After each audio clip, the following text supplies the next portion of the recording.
Ονομάζομαι Γεωργία Νταλαμπήρα και είμαι μουσεολόγος. Σπούδασα φιλοσοφία στο Αριστοτέλειο Πανεπιστήμιο της Θεσσαλονίκης και αργότερα μουσεολογία στη Νίκαια της Χαλίας.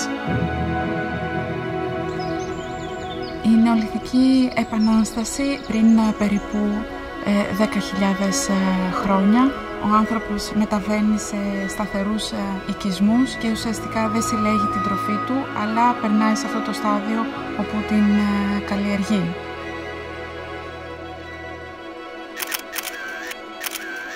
Αυτή τη στιγμή το παγκόσμιο τροφικό σύστημα βρίσκεται σε μια πάρα πολύ κρίσιμη στιγμή, σε ένα πάρα πολύ κρίσιμο σταυροδρόμο. Από τη μία άκρη του φάσματος είναι οι περιοχές οι οποίες έχουν πλεόνασμα σε τροφή και από την άλλη άκρη του φάσματος είναι οι περιοχές αυτές όπου αντιμετωπίζουν τον υποσιτισμό.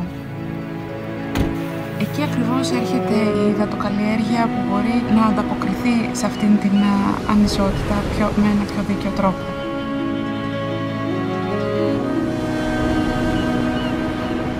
Το 19ο αιώνα τα πρώτα θετάρες μοιάζουν σαν μικρές φυσικές λίμνες και δεξαμενές όπου ουσιαστικά εκμεταλλεύονται, ωφελούνται από τον κύκλο του νερού και διατηρούνται τα ψάρια φρέσκα, ψάρια και οστρακοειδή.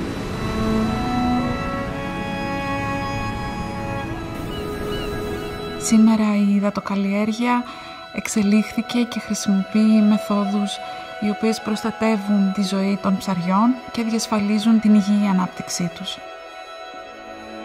Μας δίνει τη δυνατότητα για ένα μέλλον περιβαλλοντικά πιο δίκαιο, κοινωνικά πιο δίκαιο και φυσικά μια οικονομία βιώσιμη.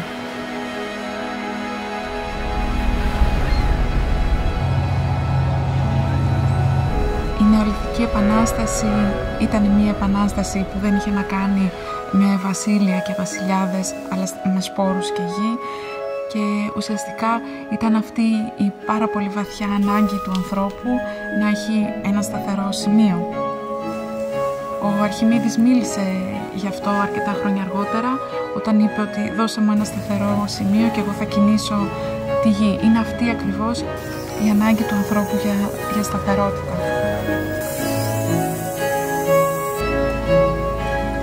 Cultivar la tierra cambió la historia de la humanidad. Hoy, la acuicultura redefine la forma en que nos alimentaremos en armonía con el planeta.